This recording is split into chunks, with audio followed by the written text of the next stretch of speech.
At the beginning of the movie, we are introduced to a girl who goes by the name Bones, and right away, you know she's not like the others. She moves like fire in a ballet studio. Sharp, precise, dangerous. But there's something raw about her, something unpolished, like a diamond that nobody bothered to cut. Bones doesn't belong to the world of silk tutus and private lessons and wealthy parents sitting front row with bouquets. She clawed her way into this dance group from somewhere much harder, and everyone in that studio can feel it. The problem? She isn't the only one who knows she's different, and not everyone sees that as a compliment. We are also introduced to Princess, and if Bones is fire, Princess is ice. Polished, elegant, the kind of girl who was born into ballet the way others are born into royalty. She and Bones have been circling each other like two storms that haven't quite collided yet. During rehearsals, they keep clashing, bumping into each other, cutting each other off, until one day, Princess deliberately steps directly in Bones' path during a routine. Then she has the audacity to look Bones dead in the eye and ask if she can't even count the beats. That was the wrong thing to say. Bones answered her with a fist straight to the face. Now, their teacher Miss Thorna, a woman who has devoted her entire life to this art, is trying to hold the group together. She pulls Bones aside and explains the reality of the situation. Princess's mother is the financial sponsor keeping this whole program alive. More importantly, they have been invited to perform at the Budapest International Ballet Gala, a showcase that could genuinely change every single one of their lives. One performance, one stage, one chance at something bigger than any of them. Bones listens, but deep down, she's wrestling with something she can't quite shake. Ballet is a rich girl's sport, and she has never been a rich girl. But she goes. They all go. The bus rolls out through beautiful countryside that slowly gives way to thick, dense forest. Everything is going fine, until the engine sputters, chokes, and dies completely in the middle of nowhere. No signal, no GPS, no help coming. The Budapest Gala is ticking closer with every passing minute. Miss Thorna makes the call. They walk. And so a group of young ballerinas, in their performance dresses, carrying their bags, starts hiking through a forest in the rain. Because of course it starts raining. That's when they spot a wooden sign through the downpour. Termach Inn. Warm light glowing through foggy windows. A shelter from the storm. Honestly, in that moment, it feels like luck. We are introduced to a man standing outside named Osip, and there's something immediately off about him. He looks at the group of drenched young women with this slow, strange smile, and says something that makes your skin crawl even before you know why. Such beautiful creatures should not be out in the cold. But they're wet and freezing and running out of time. So they go inside. The inn is loud. People gambling. Music playing. A boy singing on the small stage. The girls crowd toward the dryer to rescue their dresses. Among them is Chloe, one of the ballerinas who is deaf. And the moment she sees the singing boy on stage, her eyes lock onto him completely. On the wall, there's a framed photograph of a ballerina, frozen in a perfect arabesque. A woman who clearly once commanded stages. But something happened, and she never danced again. That woman is Devora, the owner of this inn. She emerges with a composed smile and introduces herself. Miss Thorna explains their situation. Broken bus, Budapest Gala, urgent timeline. Could Devora possibly arrange a minivan? Get them back on the road? Devora says it would be her pleasure. But then something happens in the background that nobody thinks much of at the time. A young man named Pasha walks in, and the bartender quietly presses money into his hands with a whispered instruction. Make sure it gets to your father. Meanwhile, Chloe's hearing aid has been completely waterlogged. She's cut off from sound. She needs the bathroom, and Miss Thorna takes her. As they walk away, Pasha's eyes follow them. Slowly, deliberately, in a way that has absolutely nothing to do with politeness. Back in the main room, the girls are loosening up. Zoe, Chloe's sister, and a girl named Grace start dancing to the music. Princess joins in, drawn by instinct. And then Bones steps onto that stage, and something shifts in the room. Because Bones was born to move. Even in a grimy roadside inn in the middle of a forest, she commands every eye in the room. And that's when Miss Thorna hears it. A sound from behind a closed door. A groan, deep, ragged, unmistakable. The sound of pain. She pushes the door open slightly, and what she sees stops her cold. Devora, men, and someone being hurt in ways that don't happen in legitimate businesses. Miss Thorna closes the door quietly and moves fast toward the bathroom to collect Chloe. But Chloe, curious, untethered from sound, had already slipped off to explore on her own. The bathroom is empty. Thorna turns to head back to the girls. Pasha steps directly into her path. He tells her to stay and party a little longer. She kicks him. Hard. He pulls out a gun and shoots her. Bones sees it happen. The whole room seems to tilt. And Bones, the girl who punched someone in the face without flinching, freezes completely. Because a punch is one thing. A bullet is something else entirely. Princess is the one who snaps into action. She starts screaming at Devora. He just shot her. Call the police.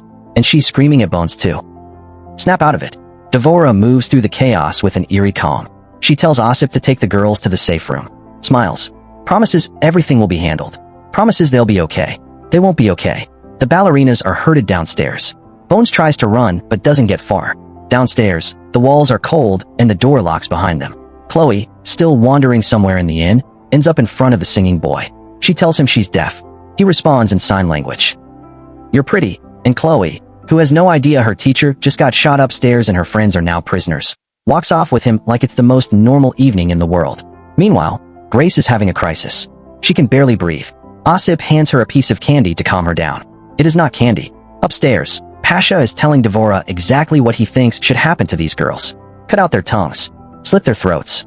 Simple solutions for inconvenient problems. But Devora shuts him down with cold, practiced logic. 6 missing Americans? That draws attention. That brings investigators. That creates problems far bigger than 6 girls. They need to be strategic.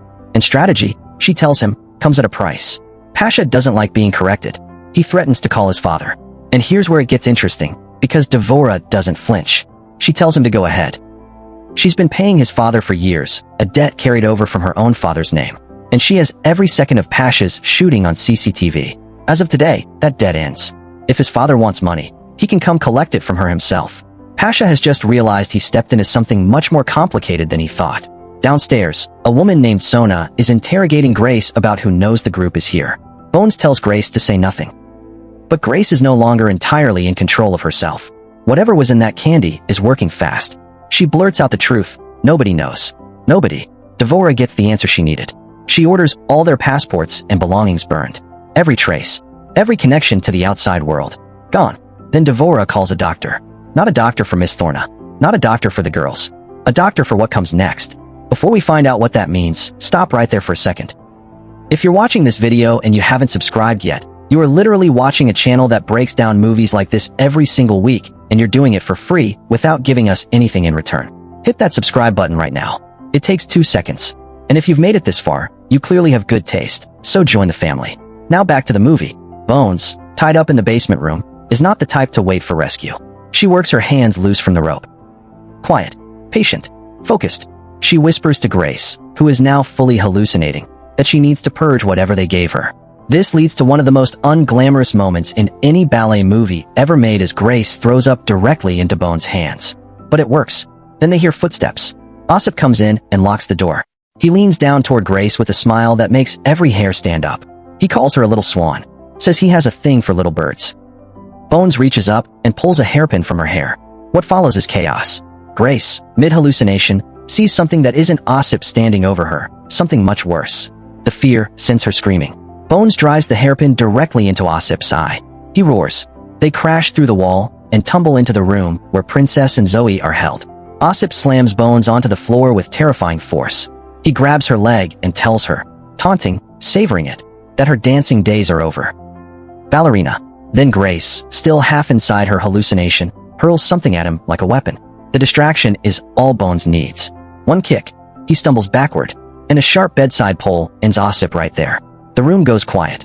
Then Princess, who has been watching all of this, turns on Bones with absolute fury. She demands to know why Bones couldn't just wait for authorities. Couldn't just be patient. Bones looks at her without blinking. Miss Thorna is dead. If authorities were coming, they'd already be here. We are foreigners, alone, on the other side of the world. The most efficient way to handle us is to kill us. She lets that land. We are on our own. Princess has no answer for that. And then the doctor arrives at the inn. And what Devora has summoned him to do is almost too horrifying to say out loud. She wants teeth removed, eyes removed, fingertips removed. So that when bodies are eventually found, there will be nothing left to identify them by. But Pasha is unraveling. He sees Devora maneuvering around him, and he snaps, ordering his men to go downstairs and end it now. Don't wait for strategy. Don't wait for the doctor. Just finish it. The ballerinas step out of their room into the dark hallway. They start moving toward the stairs. 2 of Pasha's men are already coming down. One of them, a massive guy they'll start calling Fatty, so drunk he can barely walk straight. The other, sharper, meaner, named Vlad. The girls are terrified, all except Bones. She's watching, calculating, measuring. Then they find something in the hallway. Their ballet bags, which Ossip had set aside. In those bags are their shoes, their tools, They're weapons, if they're creative enough. And these girls are very creative. Princess finds a box cutter in her bag. Bones fashions a blade from her shoe. The men burst through the door, and the ballerinas attack with everything they have. Shoes, scissors, muscle memory from thousands of hours of training every body part to be precise and powerful and controlled. Princess strikes with her ballet shoe.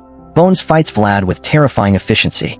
Zoe somehow ends up with a gun, fires it in a panic until it's empty, and then the real chaos begins. Bones grabs the box cutter and she dances with it. Not metaphorically, literally. Every move she's ever trained, every pirouette and leap and extension, she uses all of it. And the men who underestimated a group of ballet dancers are learning a very expensive lesson. Vlad goes for Zoe. The blade gets stuck in her shoe. Grace, still burning through adrenaline and whatever they gave her, beats Fatty with a savagery that shocks everyone in the room. And Bones finishes Vlad with a move that's both beautiful and absolutely lethal. A ballet sequence that ends with a blade across his throat. Princess stares at the shoe blade. I have to have that. All 5 of them fit blades into their shoes. But Chloe is still upstairs. Princess says they go for help first and come back. Zoe says no. Chloe is alone and she can't hear anything. They split. Princess and Grace head for the exit, but Grace refuses to leave without the others, and eventually Princess, grudgingly, emotionally, doubles back too. They find Chloe in Dvoria's private room, sitting on a bed eating popcorn and watching television like she's on a vacation, completely unaware that her teacher is dead and her friends have been killing people for the last hour. On the walls around her, dozens of ballet shoes, hanging like trophies or ghosts. And Dvoria's gun, which Bones quietly pockets. Zoe tells Chloe they need to leave now. Chloe wants to wait for the boy. Zoe picks her up and carries her. Dvoria walks in from behind, just as the girls spill into the kitchen. Princess is already there, crying. She saw what the doctor was doing to Miss Thorna's body, and it broke something in her. She came back because she couldn't leave them. And when Chloe finds out what happened to Miss Thorna, the grief hits the room like a wave. Upstairs, Dvoria addresses the entire inn, guests, staff, everyone. Hunt them down. Pasha tells her his men already handled it. She tells him his men are dead. You're alone. Pasha calls his father. Dvoria, calm as ever, goes to retrieve something she has been keeping hidden beneath a pile of ballerina dresses in a trunk. Explosives. Enough to bring the whole inn down. She switches them all on. The clock is now running on something far more final than a ballet gala. In the kitchen, they find a telephone. Princess calls the police. But Dvoria's son Saber shows up in the hallway. Princess has to improvise. She engages him in the most absurdly mundane small talk about Wi-Fi, distracting him completely, and slips away unharmed.